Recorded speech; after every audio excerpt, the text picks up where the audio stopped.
right. Well, today is day number 3 of our self-care for the calm during the holidays, right? We're amidst our season. It feels as busy as ever. And today I'd like to go over some practical tips again for just managing this stress, not only during the holiday season, but in our everyday lives, because we've all got busy schedules. So we have to figure out how can we manage this given that landscape. So I talked a little bit on day 1 about why self-care is so critical for well-being. It really is a root cause of just about any health and wellness related issue that people can have. So just being proactive can really help us reduce stress and anxiety. When we do this, we can improve our focus and clarity. When we're feeling really stressed, it's much more difficult to focus on the task at hand because we tend to ruminate on things that we're stressed out about. And this will really boost our emotional resilience. And Stephanie so beautifully pointed out yesterday that her why is to really help people share their gifts. And it is so true. We cannot really access our true selves, our true gifts, and our purpose amongst ourselves and with others when we're in that fight or flight state. It's just not available. So no matter who you are, what your schedule is like, or how you feel you manage stress, it's important to be proactive about this. It's important to practice it when we're feeling our best as well as when we're not feeling well. And part of that is just discovering what is it that actually soothes you. It's not the same for anyone. A lot of people instantly go to meditation when they think about self-care. But for many people, when they're actually in the heat of the moment, meditation is not that accessible. It's very hard to sit quietly with your thoughts and feelings if you feel like they're crushing you. At least that's been my experience and what I've noticed working with clients. And so it might be something else. It might be lighting a candle. It might be writing a thank you note to someone. It could be taking a bath. I've talked before about grounding and just getting your bare feet on the earth in order to discharge a lot of the free radicals that we make every day, just as a part of our basic metabolic processes. That's really been well researched to show that it reduces cortisol levels or can raise them in people who have low cortisol levels. So that's a really quick, easy thing to do is just get outside. If it's sunny out, even better, and just get your bare feet right on the ground. But that explorative process is a really important piece of the puzzle. And then doing a 24-hour timeline. This is something that I try to do with people consistently because when we actually write down every single activity that we're doing throughout the day, it can be really eye-opening to see it on paper. Many times we think that every single moment of our day is taken up doing something that's an absolute must and that we can't find time for self-care because of that. But when we diligently track every single thing that we're doing, it can be an opportunity to really see, maybe I spent a little bit more time scrolling on my phone or checking emails, and I'd be willing to make that swap out for self-care activities.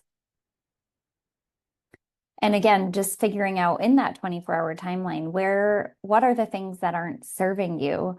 It could be that you're overscheduled. Learning to say no is something that a lot of practitioners talk about. It can be really hard to do. We feel when someone asks us to do something that it is an obligation. And especially for women, we try so hard to serve others and be in service, but that can become really overwhelming over time. Screen time, once we kind of sit down in front of our favorite show that maybe we want to get into a binge habit with, it can definitely impact us and can be better swapped out with something else. Same with social media, scrolling, and just making it a priority. So when we identify what the soothing activities are, we can integrate those into our calendar and make them non-negotiable, just like any other appointment. So if you schedule the smallest amount of time that you think you can actually do on a particular day. So if you schedule 30 minutes of self-care, but there's absolutely no way that's going to happen on that particular day, just notice that and ratchet it back to like maybe it's even just 2 minutes that you sit down after you brush your teeth and just close your eyes and get in touch with your body. And if it's on the calendar in that way, it won't be interfered with. Some ideas for self-care activities that can be really nourishing, both for the mind and body, would be Stephanie guided us through such a beautiful meditation yesterday, and we'll be uploading more of that type of content into the membership site moving forwards to make that available for members. Journaling is really good. A lot of times, if we're stressed during the day and then we think about those things at night, if we take time to journal and get it out on paper, we can kind of put it to rest for a little bit of time. Guided visualization, stretching, yoga, naps are actually really great. I don't recommend taking them late in the day, but especially if you've had a bad night's rest in the early morning or before afternoon time, it can be very helpful just to catch that cat nap. Spending time with loved ones, listening to music, dancing, those activities can be done during meal prep. For those of us who consider meal prep to be self-care, get a couple of different activities all rolled into one. Supplementation, I mentioned a few of the supplements that I added in the bundle for this particular challenge, but getting a custom supplement bundle is invaluable.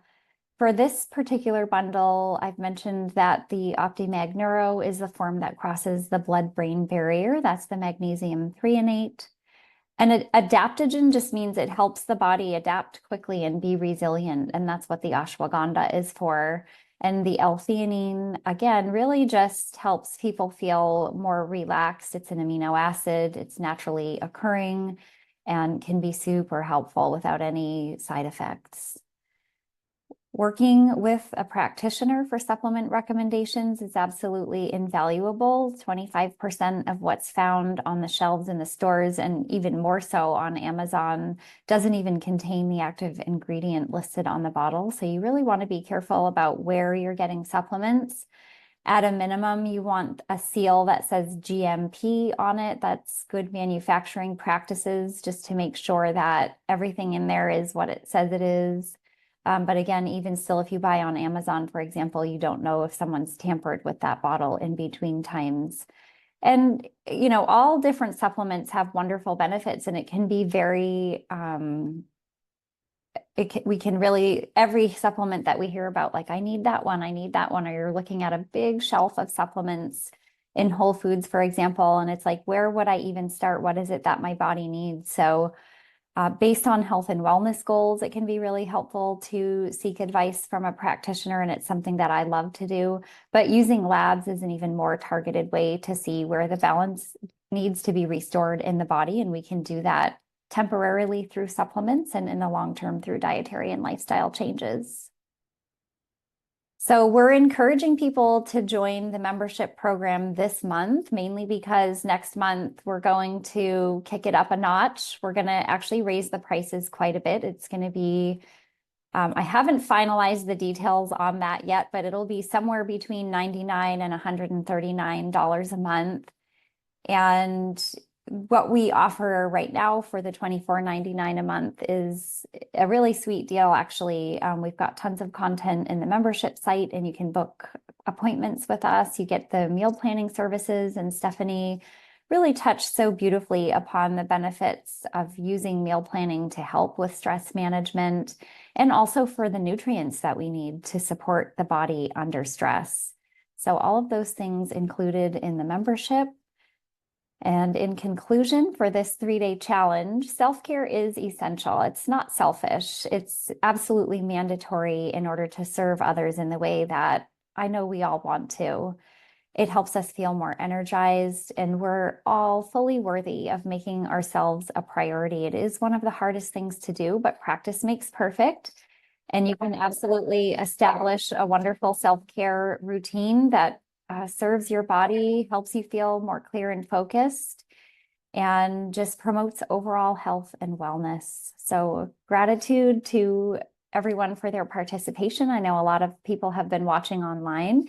Karen, you showed up all 3 days, so you are the recipient of the $50 gift, which is 2 free months of the membership program. Awesome. Yeah, so thank you for your engagement.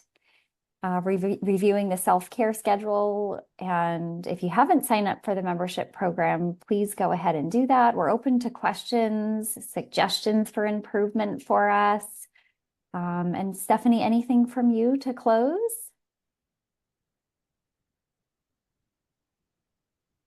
This was perfect, Liz. Thank you. I love when you share self-care isn't selfish. It's so true. When you're taking care of yourself, you are better able to take care of the others in your life, and to show up the way that you want to. So it really is truly essential to schedule yourself in first. Thank you. Yeah, so just moving through the holidays, I think the number one takeaway would be go ahead and take the time that you need and don't feel guilty about that and support your body through nutrition. You have the stress support recipes now. They're perfect for this time of year, and keep the feedback coming. We're very happy to help with whatever we can. Thanks so much for joining us. Thank you so much, Liz and Stephanie. Our pleasure.